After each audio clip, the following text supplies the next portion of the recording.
Book 7, The Soldier in the Middle of the World, Chapter 2. It was complicated enough before, but now? Colonel Ferrum watched from a distance as Colonel Glasser spoke to the messenger with the purple-striped flag. The last of several hundred soldiers were filing into the fort, taking nervous glances at Sargon's men, who seemed tense and angry. At the end was Captain Nelt, and he turned to Ferrum, likely hoping to read his expression. Ferrum's face remained motionless as he said, "See to your men, Captain. Get them fed. They're going to need their strength soon." Ferrum remained outside the gates as Sargon's men rode away. Glasser noticed him and walked over to his longtime friend. "They seem to have horses as well," Ferrum said quietly to Glasser. "They do," Glasser answered heavily. "Your son looks healthy," Ferrum noted. "Is Thorne still planning to attack?" "Yes. Jurgis, how bad is it out there? From the towers we can't see anything alive. No livestock, no animals, nothing." Ferrum sighed. "I heard you had to fight off the Idumeans looking for food." Glasser blinked. "What? Those were our people we fought off, not Idumeans. They've been eating what we lost down the river." Ferrum groaned. "That's not what Thorne told us last night." Glasser looked around to make sure they were alone. "Are you surprised?" "We're facing disaster!" Ferrum exclaimed. "Everything out there is dead. Farms, orchards, everything's gone. Maybe the root crops and corn are still salvageable, but only if we work quickly. As for the rest, no grains, no vegetables, fruit, berries, grapes, all withered. I don't think there's enough food in the emergency supply houses to see us beyond a few moons." Glasser's rotund belly sagged. "That's what I feared. We've lost a lot of our soldiers and a lot of our cattle from breathing in the ash. I was able to get a few of the cattle butchered before villagers stole the rest of the carcasses. And to be honest, Jurgis, those emergency supply buildings, filling those has been neglected for years around here. I suspect every supply building is mostly bare as well." Ferrum threw his hands in the air. "We've got to convince Thorne now's not the time for an offensive. We've only a few days to salvage whatever's left before it rots. Who cares if we take Idumea if everyone dies from starvation a season later?" "Thorne's too obsessed with that corporal," Glasser said bitterly. "He's already running him through his own version of command school, and even did a scenario with him about Sargon requesting a cessation. But Jurgis, the corporal's naive and trusting. We just might be able to use him." "Do you realize who he thinks the boy is?" "We've heard the rumors," Glasser told him. "I think the news moved faster than the mudslide. Already Thorne seems to be treating him like his own. I wouldn't be surprised if he claims him." "It might be even more than that," Ferrum said. "He told me last night that he finally found his son. You may not know this, but he used to be involved with Jatesy Brighter. Beginning to wonder if that corporal might not actually be Thorne's son instead of Deckett Brighter's. And the corporal does look remarkably like Colonel Shin." "I was thinking the same thing, especially when Thorne asked his opinion," Glasser said. "He gave a very Shin-like answer." Ferrum's eyebrows went up. "Really? What did he say?" "Shouldn't we take care of the people first?" That's when Thorne gave him a very loud lesson using his old sheep and wolf analogy. "And how did the corporal respond?" Glasser smiled genuinely. "He asked Thorne if starving sheep would care that there were no more wolves around." Ferrum found himself smiling as well. "That's a brave boy. What happened after that?" "I had to leave to come out here. Thorne's all alone in my office with him right now." Ferrum winced in sympathy. "If he's still in Thorne's good graces after that, Glasser, he might be malleable enough for us. At least he may be able to shove Captain Lick out of the way."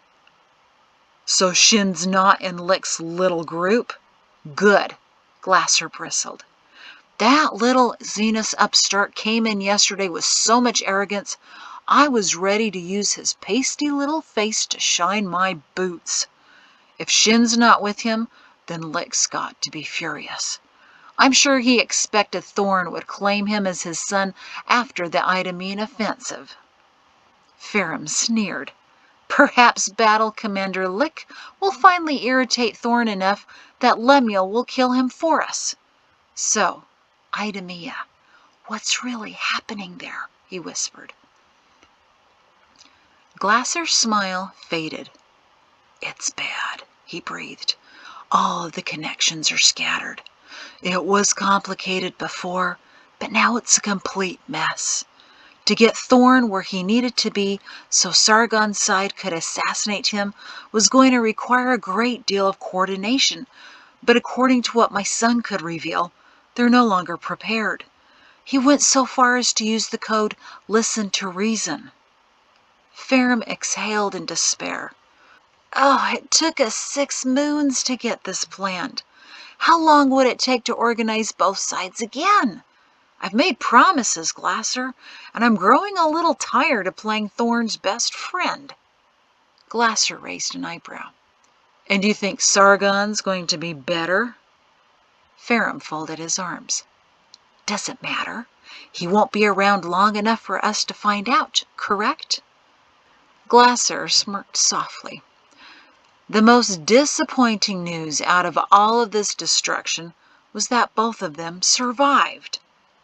Ferrum scoffed in agreement. "Ugh, Thorne's beginning to believe in the spirits of the dead generals. He thinks this is all they're doing, some kind of protection and reward. Next he'll be worshipping a pebble for bringing him back his son." Glasser tapped his chin thoughtfully. "Jurgis, I'm beginning to wonder. Maybe we just need to simplify everything. Maybe this is fortunate. Perhaps we can still salvage it all." Ferrum squinted at him. "Go on." "We need to get in the crops first so we can feed the people. Remember, they'll follow who feeds them. And then, Jurgis," Glasser smiled as he stroked his chin, "I know you used to be a writings wretch, so don't pretend you weren't. But until I find an old copy of the writings, what can you tell me about a curious little phrase our frightened corporal uttered? Mount Deceit awakening?" Obediently following General Thorne, Corporal Thorne left the office feeling uncomfortable with his new name. It just didn't stick. It was like trying to get melted lard to stay on the ceiling. He tried that before, because he was challenged by anyway, it just felt odd, like walking sideways all day with one's clothing inside out and hoping no one would notice. But they did. He felt everyone's eyes on him as he trailed the general through the vast and packed eating hall for midday meal. Thorne went straight to the head of the line of soldiers getting food, took the first plate offered him, handed it to the corporal, then took the next plate. He tipped his head for the corporal to follow him, and Shin, trying not to look at anyone, followed him to a smaller room. But one man caught Shin's eye. Captain Nelt, sitting with his men, raised his eyebrows as if to send all kinds of warnings before Shin skulked into the private eating room. A few higher-ranking officers were already there, as the general put down his plate at a table in the middle of the room. Shin stopped in the doorway, knowing he did not belong there. Thorne frowned expectantly at him, so Shin stepped into the room and set his plate across from Thorne's. The conversation in the room fell silent, as the officers watched the anxious corporal sit down across from the general. "Men," Thorne said to the room as he speared a chunk of beef, "how's morale out there?" None of the officers wanted to be the first to speak. Besides, all of them were staring at the corporal, trying to see what everyone was talking about. They saw it. The corporal shrank a little under their inspections and tried to eat as inconspicuously as he could while still being the center of attention. "Well?" Thorne roared to get their focus back to him. "Good," an officer answered automatically. "Considering the circumstances." Yes, Major Gage added quickly. "Considering. We have enough food and the men are eager to find more." Another officer nodded at him to continue. Gage cleared his throat. "You see, General, this is the farming swath of pools, as I'm sure you know." "Of course I know," Thorne said, concentrating on his plate. "Well, everything that's salvageable needs to be harvested now, or it will rot. We were." He motioned to officers who suddenly weren't looking at him. We were just discussing that if we took all the men and went to the farms, we could harvest everything in less than a week." When the general didn't respond but took another bite of his beef, Gage took that as a promising sign and continued. "The soldiers who are weak will have time to recuperate, the citizens will be taken care of, and we could commence the offensive far more effectively." "Sir?" The corporal thought that sounded like the most reasonable idea he'd heard in days. "And while we're strengthening," Thorne said, taking up a piece of bread, "so too is Sargon. Correct, Major?" Gage cleared his throat. "What if they're already strong, sir? We have no idea of their condition." "They're worse than we are," Thorne insisted, pushing his food around aggressively with his fork. "Because they asked for mercy. Only the weak beg for mercy." "And only the strong grant it." Thorne stopped moving his fork and looked up at the corporal. Every officer was watching him as well, and only then did Corporal Shin Thorne realize he'd said those words out loud. "Sir," he added far too late. Thorne sat up fully. "The strong grant mercy?" he asked slowly. "To what end? For what purpose?" Rigid with fear, because only one word came to his mind, and he hoped it was from the back of his mind, Shin said, "Respect." "For who?" Thorne asked tonelessly. "For the strong." The words filled his mind, and he offered them as quickly as they formed. "The enemy wants to destroy what it fears, but it wants to join what it respects." "Join?" said Thorne sharply. Shin nodded, although he had no idea what was going to come out of his mouth next. "Isn't it nobler to have your enemy capitulate to you out of respect, rather than because you pounded him into submission? Isn't it easier to get them to fall in line behind you when they respect the vision you have?" He knew the words weren't his, because he had no idea what the word capitulate meant. Maybe, just maybe, General Shin was still by his side. But if he was, why would he want Thorne to find a way to unify the world again? Why defeat Sargon? Save lives. Pugga! General Shin was still there, shouting words over that wall in his mind. The corporal nearly grinned, realizing that his grandfather couldn't leave the army that easily. Thorne continued to eye him, as did everyone else in the room. Shin had one more idea. "The farmers might appreciate a little help, sir. Don't we have men available for today and maybe tomorrow, until we march into Idumea, sir?" Now the officers shifted their gazes to Thorne. "I have men I could spare," Gage offered. "As do I," added another officer. A couple more nodded. Thorne's jaw shifted as he continued to stare into Shin's worried eyes. "First priority is getting the last of our men out of the mudslide. Then, after that, whoever is available can help the farmers in the fields," he mumbled before turning back to his plate. Shin sagged in relief and smiled. He chanced to look at the officers, and several nodded back appreciatively. Shin resumed eating, feeling as if he'd just passed some enormous test. "It'll be good to go digging again," he said between mouthfuls. Thorne looked up at him. "You? Digging? I don't think so." "Why not, sir?" "Why not? You have other duties to fulfill." Several of the officers tried to give each other looks without looking at each other. Each man turned back to his meal, but his attention was at the squabbling beginning at the center table. "But," Shin started, confused, "you said the first priority was to get the last of the men out." There was a stray cough that came from one table and a snort that came from another. Both tried to sound like warnings, but neither Thorne nor Shin paid them any attention. Thorne pointed at Shin with his fork.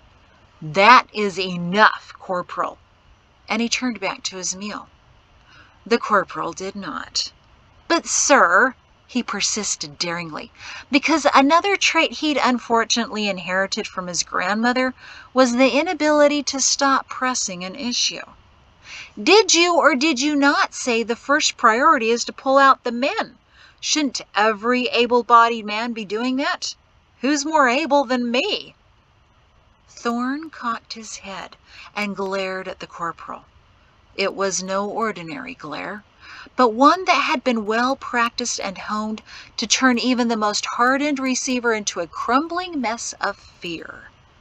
And it worked quite well on the corporal, who shriveled appropriately in his chair and silently turned back to his meal. When Captain Lick returned from the mudslide, his list of survivors was very short. Only a dozen soldiers were needed to pull them out.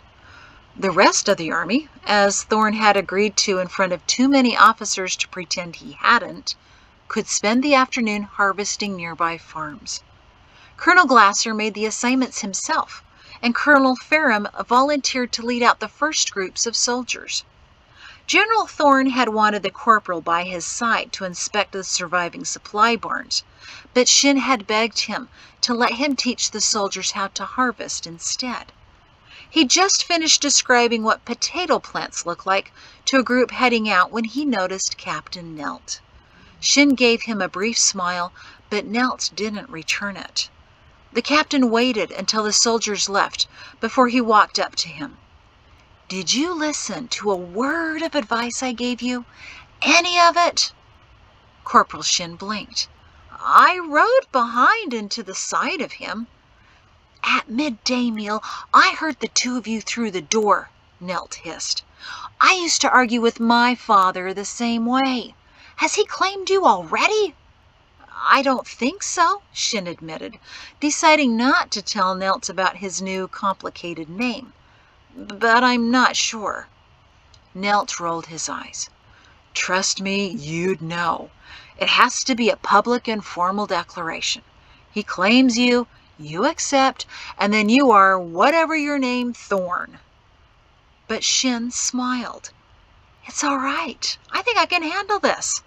He took Nelt by the shoulder. "I can do good things by his side, Captain." That happy thought had occurred to him after midday meal, and now he was eager to see how far he could possibly take it. "Only because it's not possible to get you home right now, so we need to make the best of a difficult situation." Shin ignored most of that. The best part of having the spirit of General Perrin Shin by his side was the ability to ignore him as well. "Who do you think convinced him to let the soldiers go harvesting?" Shin said proudly. "I bet I can get him to do it again tomorrow. Hey," he grinned and shook Nelt's shoulder. "What do you say, Captain? Another bet?" Nelt ogled him as if he were a tree which suddenly knew how to talk. "Tell him, Nelt. He's the dumbest soldier you've ever met." "You're the dumbest soldier I've ever met," Nelt breathed. "Just how far do you think you can push Thorne?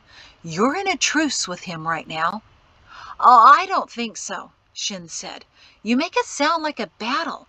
"It is a battle, Shin. With men like Thorne, everything's a battle. He's tolerating you to figure out who you are and how you may help him or undermine him. Once he's got you figured out, this truce will end, and you'll either become his unfailing servant or his next target.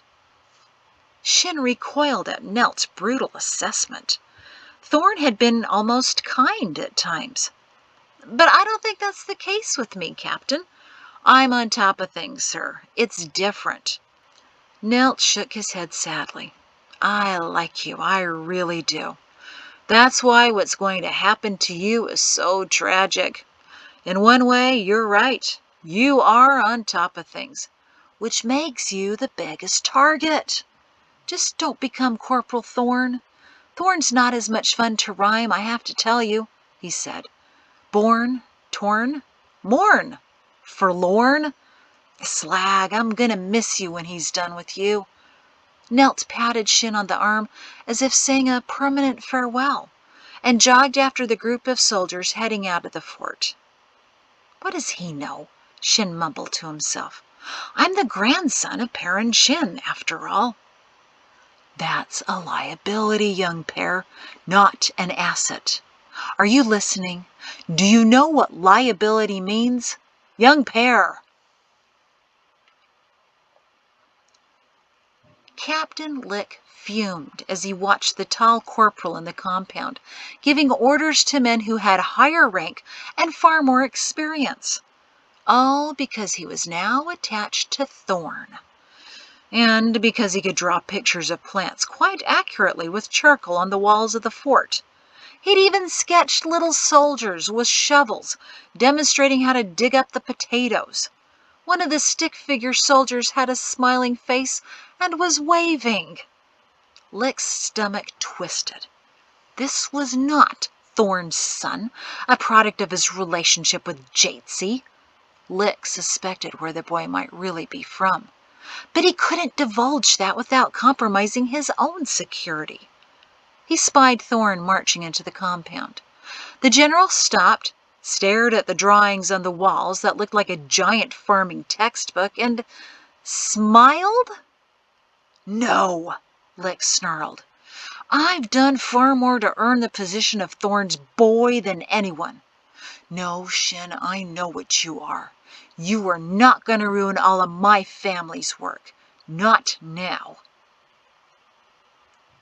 That night, Corporal Shin rested in the guest quarters on the softest mattress.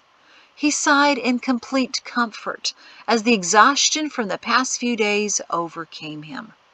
Tonight he had a full belly, was satisfied that hundreds of acres of farmland had been harvested by 5,000 soldiers, and he could finally sleep in complete security. So why his eyes wouldn't remain closed that night was a complete mystery to him. The next morning, he was awakened by something he hadn't seen in days. Sunshine. It burned bleakly through the remaining gunk on the 60th day and changed the scenery. Instead of gray, everything became a lighter gray. At least it was different, Shin decided, as he stood up and looked out his window. The sky still wasn't the deep blue he remembered, but there were patchy parts of blue, and it had to be enough. Another perfect day for more harvesting. He washed his face and reached for his uniform he'd left hanging over the chair, but it wasn't there. His heart skipped as he looked frantically around the room. He glanced at the door, and hanging on a hook was a new uniform, with new underclothes and a cap. Wondering when it arrived, he took the uniform off the hook and held his breath as he looked at the name patch. Shin. Seeing that familiar name filled him with relief. He really didn't need everyone looking at the label of Thorne and imagining things about his aunt. He probably couldn't even have the new label until he was formally claimed by Thorne, and he was fine with that delay, as he peeled off his foul undershirt. He washed as best as he could in the basin, since no one was allowed to bathe because clean water was in short supply, then dressed in the new underclothes and uniform. He was going to feel far too clean and guilty when he faced the rest of the still muddied soldiers. As he checked out his new uniform in the mirror, he still found he couldn't look himself in the eyes. He searched all of his features, but couldn't focus on any one spot for long, as if his eyes didn't like what they saw and wanted to be done with the task quickly. He ran his hand through his black hair to shake out the dust which unnaturally lightened it, then put on his new cap. It fit perfectly, yet felt strange on his head. Unsure of what he was to do next, he stepped out of the guest quarters into the officers' wing. The table was set for breakfast. Cautiously he approached the table, glanced behind him to see if anyone was watching, and snatched a biscuit. "You're going to need a lot more than that to keep you going this morning, Shin." He jumped and turned to face Colonel Glasser, who was standing in the shadows of a corner. "Sit down, son," he said genially as he approached. "This is for you as well, General's orders. Mind if I join you? Doesn't seem to be anyone else up yet. But since you were raised on a farm, I'm not surprised to see you up so early." Shin nodded. "Of course, please sit." Glasser smiled as he pulled out a chair, Shin sitting down only after he did. "Try the sausages," the colonel said, pushing the plate toward him. "Not sure what they put in it, and with sausages around here it's never a good idea to ask, but I've never tasted finer." Shin took some, knowing what they were but never having eaten them. Back at the estates, half the families didn't eat meat, and the rare times they did, it was usually poultry or fish. Never pork or the beef his uncles and cousins loved too much alive. His mother thought pigs were filthy, fatty things, and only used bacon for flavoring, or when her father-in-law begged her to fry up some for a sandwich. If any sausage tasted finer than this, Shin had no idea. The colonel nodded at his clothing. "Does the new uniform fit? We had to guess at the size, but it looks like we did all right." "So I have you to thank for this, sir?" Again, General's orders, although I was happy to do so. "You see, we have to thank you for convincing Thorne to send the soldiers out to the farms yesterday. I've been serving here for many years, and I know all of the farmers. They not only supply their neighbors, they supply us as well. It's important to keep good relationships with the hands that feed you. And it seems Thorne's agreed to let all available soldiers go out again today." "Good, sir," Shin said, filling his plate with potatoes and biscuits. "If we had more time before the attack, we could probably glean all the fields from the west to the coast." Glasser nodded, still not eating, but watching the corporal as he downed 2 sausages. His mother was right. They were fatty, disgusting things, but surprisingly tasty. Shin reached for a third. "Good work you did there, son, getting Thorne to release the soldiers to work," Glasser said. "If you don't mind me asking, why do you think he agreed?" Shin swallowed. "I'm not entirely sure, sir. If I knew that, perhaps I could get him to postpone the offensive indefinitely." Glasser leaned back in his chair. "Now, why in the world would you want to do that?" Shin hesitated, wondering if he'd said the wrong thing. I'm not sure, sir, but it just doesn't seem to be a good time right now, you know? Then again, I'm not an officer." He tried to recover. "Thorne knows much more about battle. I should just trust him." Glasser smiled at Shin's retreat. "Could it be that you're nervous about battle? It's natural if you are, son. This would be your first?" "Actually, sir, I snuck into the ranks, just so I could use my sword for something more than threatening mules blocking the roads." Glasser chuckled. Shin almost smiled. "It's just that this whatever it is outside, I have a feeling it's far worse than we realize. I'd feel a lot better about everything if I knew all was well up north. Maybe once we hear back from the scouts, everyone will feel better about the attack, sir?" "Agreed," said Glasser appreciatively. You know, you may be one of the smartest soldiers we have." Shin wished Nelt could have heard that assessment, and from an older officer at that. "You know," Glasser continued, "Thorne's always been very forward-looking." Shin had noticed that most officers spoke about Thorne this way, as if doing a tiptoe dance around an issue, trying to draw one's attention to it without disturbing it. While Shin recognized the cautious words, he wasn't sure entirely what they were cautious about. "He gets a goal in his mind, son, and nothing's going to stop him. That's why he's been such a successful leader. He sees what he wants, and he won't stop until he gets it." Glasser's earnestness put into Shin's mind the image of a very large man trying to dance very quickly without breaking into sweat. "Thank you for the evaluation of the general." The corporal tried his own tiptoeing. "I'm still getting to know him, sir. I met him only days ago. Any advice you would have would be greatly appreciated." Seemingly satisfied with that response, Colonel Glasser finally picked up the bowl of sausages and put some onto his plate. "He seems quite taken with you, Shin." "Yes, sir. I'm not sure why, though." "He didn't tell you about his suspicions of your origin? About who your grandfather may actually be?" Shin shifted in his chair. "Yes. Not sure if I dare to believe it." "You mean admit it?" "It'd be quite a remarkable thing if you were Shin's actual grandson. Then again, I really wouldn't be surprised." Glasser's voice dropped to a whisper. "That seems like something the Creator would cause to happen for Parent Shin. Don't destroy his family completely, but let a ray of sunshine come just when the world needs it most." He gestured to the nearby window, where the sun was trying to penetrate the dusty air. Confused, Shin frowned at the colonel. Glasser glanced around. "But that's just our little secret, Shin. I'd appreciate it if you didn't tell the other men that I've read the writings. They wouldn't understand my wretchedness." Shin nodded blankly, wondering just what was going on here. "There was a passage, from what I remember," Glasser whispered, "about the Creator sending his help when his people needed it the most. The spirits of the dead general seemed to be his chosen way.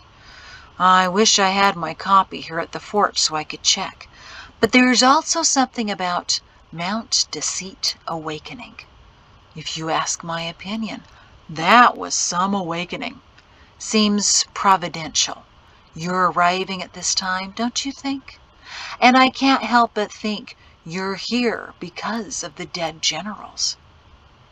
"Oh, for crying out loud, young pair, be careful about what's coming." Shin suddenly felt he was drowning. He couldn't imagine what the colonel expected of him, and as he tried to remember specific words from the writings, nothing came. It was as if those words he'd studied so many times as a youth had leaked out of his mind. Fortunately, the colonel didn't seem to need a response. "Corporal Shin," he said softly, "you may be our only hope to getting General Thorne to postpone the attack until the people are secured. I'll consult the writings, but I'm fairly certain that you, Corporal Shin, are the one sent to deliver us at this time, to make sure General Thorne is successful in uniting the world. You, Corporal Shin, may be the key to helping him bringing lasting peace again." Shin had taken another bite of sausage, still analyzing its spiciness and texture. Suddenly it was very difficult to swallow, and he wasn't sure if it was because of the strange chewiness or the colonel's words. The 3 columns in his mind popped back up, and he feverishly tried to put Glasser's words into truth, fiction, and I have no idea anymore. But the categories kept shifting, and soon he seemed to have nothing left but a pile of ideas in a heap. The Deliverer? And that's the end of that chapter. Thank you.